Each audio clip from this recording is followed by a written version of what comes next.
అందరికీ నమస్కారం అండి. మా గురువు గారు సుకుమార్ గారికి సార్ థ్యాంక్ యూ సార్ వచ్చినందుకు. ఏం మాట్లాడడానికి ఏమీ లేదండి, సింపుల్గా చెప్పేస్తాను.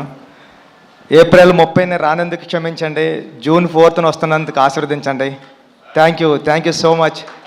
పెద్ది చాలా కమర్షియల్గా ఎమోషనల్ రైడ్ సతీష్ గారు చెప్పినట్టు మీ అందరి హృదయాలకి చాలా దగ్గరగా ఉంటాడు పెద్దిగాడు. పెద్దిగాడిని హృదయంలో తీసేయడం అంత ఈజీ కాదు. థ్యాంక్ యూ అండి, thank you so much. June 4న నా ప్రేమనంతా చరణ్ సార్ మీద చూద్దరు, కానీ ఈ అవకాశం ఇచ్చిన చరణ్ సార్కి థ్యాంక్ యూ సో మచ్ అండి. Thank you sir. Buchibabu garu, మీరు చూడ్డానికి ఇంత సైలెంట్గా ఉంటారు, కానీ సెట్స్లో ఇంత మంచి యాక్టర్స్ని, ఇంత పెద్ద యాక్టర్స్ని పెట్టుకొని ఎలా డీల్ చేయగలుగుతున్నారు? ఎలా ఉంటారు?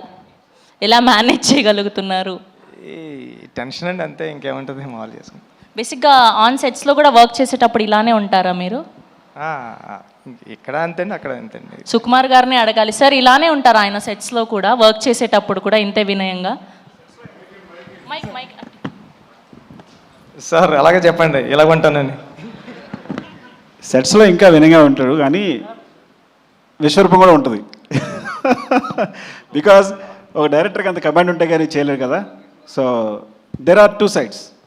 సో డైరెక్టర్గా ఉన్నప్పుడు విశ్వరూపం ఉంటుంది, మళ్ళీ షార్ట్ అయిపోతే ఇలాగే ఉంటాడు. కనిపించని 4వ సింహం 2వ సింహం లాగా సెట్స్లో వేరే బుచ్చిబాబు గారు కనిపిస్తారనమాట. ఓకే, సో ఈ వేదికగా రామ్ చరణ్ గారి ఫ్యాన్స్కి ఏమైనా చెప్పాలి అనుకుంటున్నారా? చరణ్ సార్ని దీంట్లో పెద్ద క్యారెక్టర్లో చరణ్ సార్ని మర్చిపోవడం అంత ఈజీ కదండి. చాలా అంటే చాలా మీరు ఇష్టపడిపోతారు పెద్ద క్యారెక్టర్ని. థ్యాంక్ యూ అండి, thank you so much. Okay, మాటలంటే మాట్లాడలేరు, కానీ ఒక 2 స్టెప్పులు అయితే వేయచ్చు కదా. అది ఈ జన్మలో కదండి, వచ్చే జన్మలో కూడా కుదరదు.